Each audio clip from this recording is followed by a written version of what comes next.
You say somebody is your friend, but have they truly tried to stay connected? Have they been loyal over time? Have they been really honest even when it is uncomfortable? And do they celebrate your success, as their own without any sense of resentment whatsoever? And finally, are they people that you can truly reach out to during tough time when you need them, when you need the encouragement, their motivation? If it is 0/5, you better start rethinking now. Hola people, welcome back to my channel. My name is Becca and I film from Kaduna, Nigeria. On this channel, I talk about everything personal development, friendship, books, stories.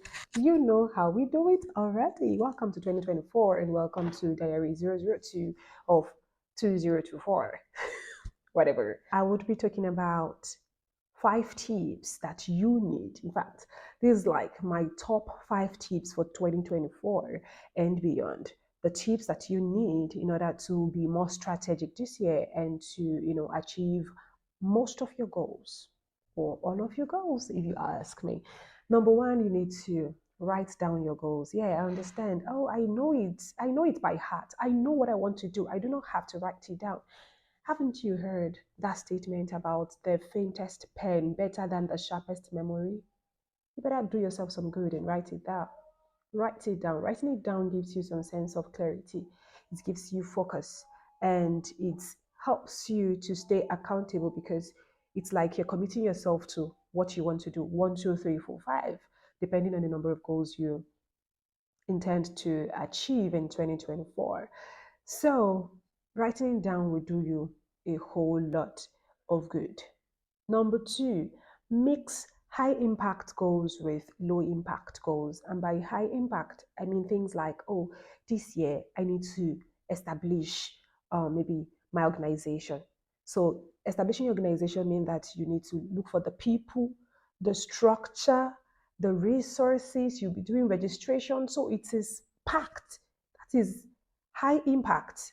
So, examples of low impact would be that, oh, I want to go to the gym every Saturday with my friends, or I want to, run around the compound every Saturday. I want to read a book a month, at least. So I need to join a book club, or I just need to, hold myself accountable by reading it, every month. That is an example of a low impact. So imagine you have, say, 5 high impact in a year. You're establishing maybe 2 organizations.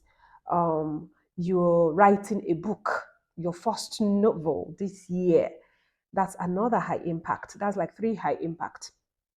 And then you have like other high impact things that will really take your time, your energy, and would probably take months to achieve. And then they are not mostly one offs, they are things that you then have to continue doing. Those are high impact. You should actually learn to mix them up with low impact. So for this year, you may choose just one high impact or two, depending on your resources and your time. So you can just do one or two, then mix them with those low impact of reading books, of running around your compound every Saturday, of trying to learn an instrument, and then you choose a day of the week and then you're learning. What it does to you is that the more you achieve the low impact, the more motivation you have for the other ones, because that sense of achievement that it gives you, that sense of accomplishment, is the needed dopamine to motivate you to do others. So imagine you're doing 5 high impact and then you're not, moving forward in any of them, or maybe you feel overwhelmed. You see how that not achieving one would affect the other one and then affect this until you just feel like, you know what, I am useless. I cannot amount to anything in this life. Everybody's achieving something, they're posting their success stories online, and me, I have not even done anything this year. I am so useless. I've always known it. I cannot achieve anything. It's because you are the one doing yourself. Yeah, you are packing high impact. Do not put plenty high impact together. You will be overwhelmed, and mostly you would run out of steam. But if you have 1 or 2 high impacts and you have those smaller ones, by the time you're achieving those smaller ones and then you celebrate yourself, you celebrate your milestones. You can even post online if you are that kind of a person, or you just celebrate your own wins every Saturday when you get up to run, every week when you get to read, every month as you're just checking off those goals that, oh, I've read a book for this month. You will be further energized to do more. You'll be further energized to do even those high impact ones. So that is why it is important that you mix high impact and low impact projects or goals, as you may want to call it. The next level, number 3, is having an accountability partner. Now, for this one, you can decide to have, say, a formal accountability partnership or informal. Formal in the sense that you meet this person that you trust, that you know can help you achieve your goals, like keep you on track. And then you tell them, oh, please, I would like you to be my accountability partner. Mostly it works when the other person too is choosing you back to say, okay, yeah, you might be my accountability partner. So we are both accountability partners. So we look at our goals together, the ones we're willing to share with each other, and then we help ourselves to stay on track, based on certain things that we have set for ourselves.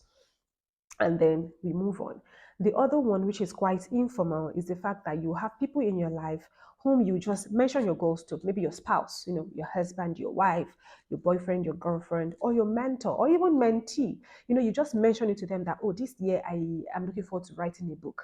You haven't told them that, oh, you're my accountability partner, let's agree we are together in this. No. But since you've mentioned it to them, and because they interact with you often, then they will get to ask you. Like my husband would always say, Rebecca, you have not done this. Rebecca, I say you're going to do. Rebecca, what is the problem? No, come, let's talk about it. That is the kind of accountability partnership that I'm talking about, the informal one. So your friends will get to remind you, your mentor, mentee, spouses, whoever that you've mentioned it to get to remind you. But it is very important that even though we are accountable to ourselves, we should also find it rewarding to be accountable to someone else. That way we get to sit up. So whether informal or formal, please get an accountability partner. It is highly necessary for you to achieve all of your goals in 2024 and beyond. Number 4 is the fact that you need to learn to outsource and or delegate. So if you have a lot of things to do, let's learn at this point in our lives here to take a supervisory role. Take supervisory role and delegate. If you have resources, outsource. If you have what it takes to, outsource, please do. But if you're working in a team, please let's learn as much as possible to delegate so that we don't take on so much. Don't take on so much and then we experience burnout often. And if you're someone like me, I totally understand how that you find it hard to delegate. Honestly, if you do not work as much as I work, I feel like you're dragging me back because I feel like I'm correcting you all the time and I'm telling you to go and rewrite, go and redo. It stresses me out. Sometimes I feel like when I write something from beginning to the end, it's even better than giving it to you. Then I'll have to edit it. So if I do not trust in your capacity to deliver as much as I want, I will not even work with you. But I think this year, even though, yeah, it might be stressful to groom people and let them know our styles and let's do more of delegating. Let's delegate. Let's delegate. Let's delegate as much as we can and let's outsource. We don't have to pack all the words issues on our head, all of our works. We don't have to do them ourselves. If not, we'd just become a wreck, honestly. And most importantly, it leads me to number 5, which is take breaks. Learn to rest. Number 5 is very important. Please, let's learn to rest. It is important to take breaks. It is very important. One thing about taking breaks and resting is that if you do not get to rest based on your own schedule, your body will shut itself down. And when your body shuts itself down, it's even worse because you become so sick, you can't even get up in the morning, you can't do things by yourself, then that won't be fair to your system. And it won't be fair to you, at all. Is that what you want? That at some point you just break down, you can't do any of these things anymore. It's not fair. I feel like we can schedule a day in a week to just rest, to do nothing, and I feel like prioritizing rest would help us to even be more productive in our other tasks, projects, goals, and every other thing we want to achieve. If you feel you do not have the liberty of choosing a whole day in a week because you feel like a whole day I should do nothing but rest. No, I feel like I'm wasting away. Okay, fine. We should schedule our daily activities in such a way that we include rest. So, for instance, we can say after 6 o'clock, I'm not doing no work again. 6 p.m. in the evening is a me time, my family time, my friends' time, till next morning again. So, I only work 8 a.m. to 6 p.m. You can do that. You honestly can do that. And I think it will go a long way in prioritizing rest. Please, let's prioritize rest. We don't have to feel ashamed of resting. Because for some people, it feels like, oh, if I'm not busy doing something, then it means I'm not productive. Being productive and being busy, they're not the same thing. So let's learn to leverage the resources that we have in people, in AI. Now, AI has given us lots of leverage, to be more productive. Don't say, no, I have strong head. I must be analog. I must be, I don't even know what name to call you. So please, let's prioritize rest. I know how that high achievers sometimes just want to work, work, work, work, work. And at the end of the day, we don't prioritize rest, and then we experience burnout, and then we don't get to be as productive as we want. Please, let's prioritize rest this year and beyond. Let's prioritize rest. So let me know in the comment section which of these 5 tips and strategies have been working for you, or what modifications do you have to them that actually worked better, or what other things do you do, to be more productive and to achieve more, in your tasks, projects, and goals. Let's talk about taking inventory of your friends. Do you know who your friends are? When last did you take an inventory to say, these are my friends, they are just 5? They are just 5. And I know, I hope you know who your friends are and who a friend should be. Who is a friend? Who do you call friends? Can you take time now as I'm talking with you? Maybe just pause this video and type out your friends. Take a moment to list out. And at this point, you need to differentiate between your colleagues, your classmates, and friends, actual friends. Of course, you can be friends with colleagues at work. You can be friends with classmates, but you need to differentiate that general category of people you're friends with, of people you share the same work space with, people you see often, because proximity breeds fondness. You feel like this person is my friend when they really know your friend. So how much do you share with this person? So this is how, when you take, let's do this exercise together now. Just take a sheet of paper or your pen or your notepad on your phone, whatever, your laptop. Just make a list. Make a list of how many people, as many people, even if they're up to 20, 30. I don't know if someone has as much close friends, but yeah, as many as you can remember and list. Just keep writing whom your friends are. Some people you don't even get to talk to them that often, and some people you talk to them often. Doesn't matter. Make a list of all your friends, like an inventory. Anybody you can think about, people you call your friend, really. Just make a list, 10, 20. Then ask these questions one after the other. Each person doesn't have to score 5/5, because we can have friends for different reasons and they can help us in different ways. But then you are to eliminate anyone who scores 0/5. So 5 sub questions, to help screen through your friends list. Number 1, can you rely on this person during tough times? Is this somebody you can easily turn to when it's tough? And then they can encourage you and motivate you and counsel you? Is this person the kind of person? Each person on the list, please just grade them. So 1 for each point, like 1, 1, 1. If it is 0, 0.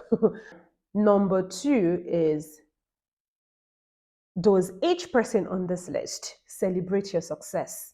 Without you feeling there's some sort of resentment, some sort of envy here and there, some sort of reluctance, do they celebrate your success like their own, like it's their own? Oh, you just got promoted. Oh, you're going to do one program. Oh, you're organizing an event. Do they celebrate you as, like they're celebrating themselves? Please, great. 1, 1, 1. Great, great, great. 3, are they honest with you even when it might be uncomfortable? So do they give you constructive criticism, during the time that you actually need them the most? Or do they just, they don't care about, they just say the things, they don't pay attention to you. So are these people paying attention to you and they actually really care? And no matter how uncomfortable it is, they are being honest with you because they know that that honesty would benefit you. But they don't care. They don't care. They don't care. They just do whatever they want to do. So please, great, great, great. Number 4, do they make efforts in staying connected? If you know me so well, you know that I'm big on efforts.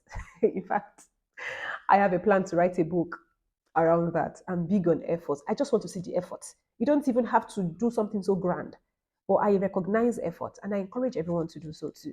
Recognize efforts. Someone doesn't have to be, to do something so grand. In fact, if you're reaching out to me every day, man, I feel like you're disturbing me, you get. Unless truly we are that close and we get to share things like that every minute. But in today's world, it's so hard to be reaching out to someone every other day unless you share maybe workplace together. So you don't have to talk to someone all the time, like every minute or every day or every month before they are your friends, right? There are some we don't talk for months. But there should be that effort of them trying to stay connected, of them reaching out as much as you also, try to reach out so you also be the better friend. Number five, you need to know, you need to ask yourself if they have stayed loyal over time. Have they demonstrated loyalty? Have they been consistently loyal to you, to your situations, to whatever you're engaged in? Just, answer that question of loyalty. Anyone with 1/5, 2, 3, 4, 5, you can consider them as your friends. I mean, we all can score the same things. Even you score 1 in some people's, friendship grading, and you score 5 in another person's friendship grading. So it's normal. But when they score 0/5, I wonder why you're still having them on your list, anyways. I said what I said. For the book of the month, there is one thing that actually stood out for me so far, and it's on page 16, where it says, habits are the compound interests of self improvement. Just like you make your money work for you and then you have that ROI. James Clear is saying that habits are the compound interest of self apologies. He's saying that habits are the compound interest of self improvement. He says that the effects of small habits compound over time. For example, if you can get just 1% better each day, you will end up with results that are nearly 37 times better after 1 year. I think importantly, just trying to encourage us around daily improvement. Like daily improvements will compound into something really great. If you say, oh, I want to be a better writer, and then you dedicate your time, maybe 30 minutes, 1 hour every day, consistently, you are doing that same thing. I bet you'll be one of the best writers after a while because you get to learn, you get used to the process. Your creative juices will flow easily because it's something you have trained that part of your brain to do more often. Forget it. You'll be flying. You'll be the best. People just be, looking out for you and say, that girl is good. That boy is good.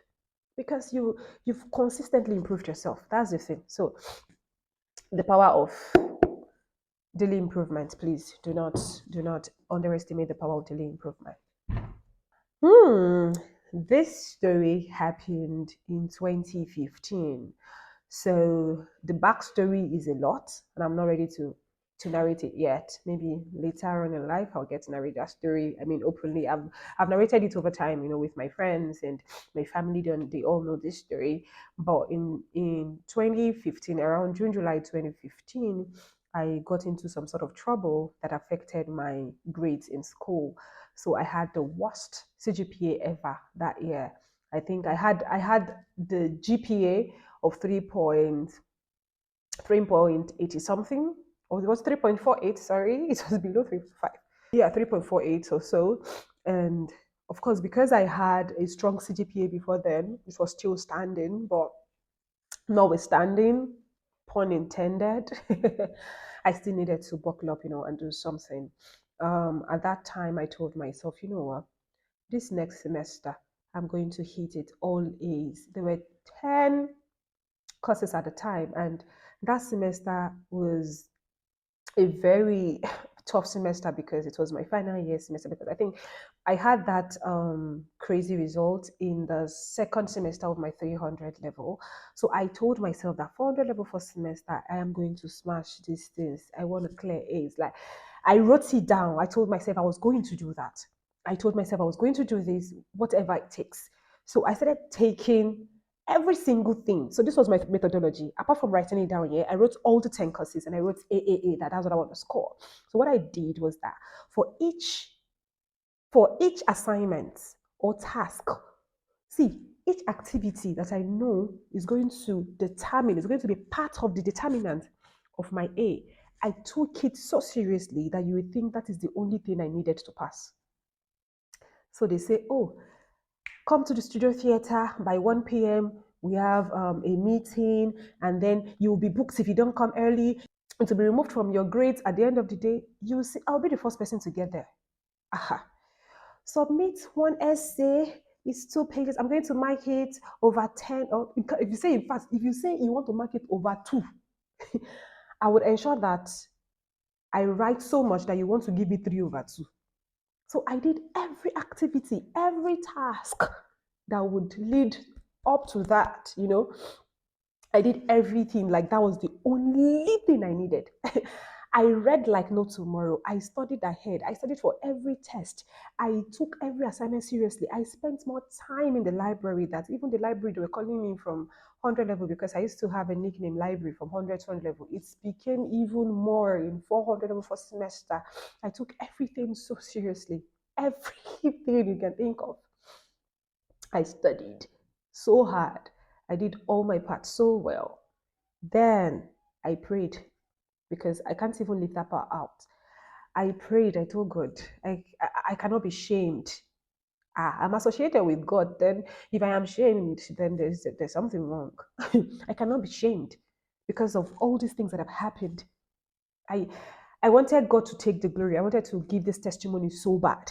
So I did my part. I don't want it to be that, oh, I should have. I did my part like a human would do. But I knew that no matter what I have done, if my lecturers were not ready to give me the grades, then it was not going to happen. So I had to pray to say, God, touch the heart of everyone grading me. Touch the heart of everyone grading me.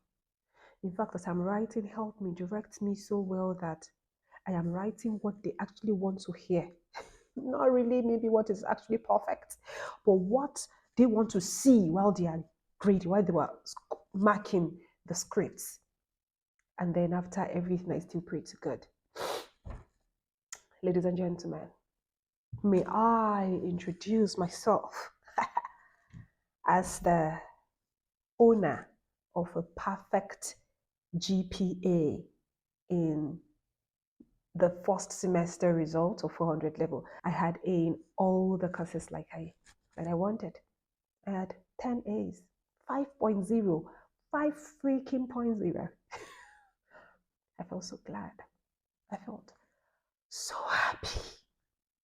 I felt so accomplished. And I felt motivated to do more. I felt like, oh, if I could put my mind to something and I do it diligently and I put all my trust in God, it means I can achieve anything, yeah? So it's further strengthened my belief in myself and my faith in God that I could do anything. So guys, ladies, I am whatever I say I am.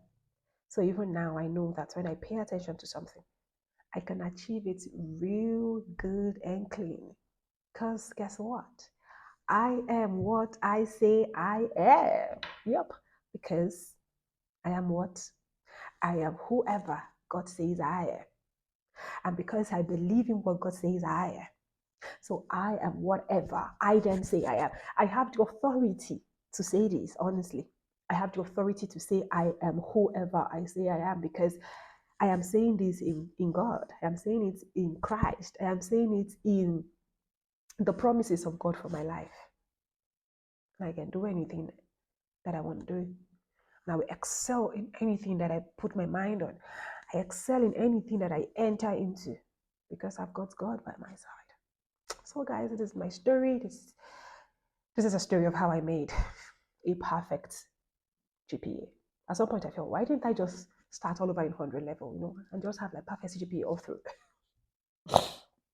Because to be candid, I never really paid attention to these things. People always felt like I was always fighting to get a first class. I was always fighting. I was always, so paying attention. It was just, I feel like my first class and the grades I got when I was in school were byproduct of the attention I paid to studies and how I just wanted to be a child of excellence, honestly. But being a first class per se wasn't part of it. That was why some of the things I did then were questionable. Like, are you sure you're an original first class student? This girl, you don't do things like first class student because they expect the first class students are always about academic progress, academic everything, academic. I want to be. No, I'm not like that. But I know that if I ever want to get something done, I will, and I can, and I will, because I know I have what it takes to get it done. Anyways, guys, thank you so much for watching this video. I really do appreciate you. Thank you for watching. Kindly like this video, share with your friends, comment, and let me hear from you what you think you want me to talk about again.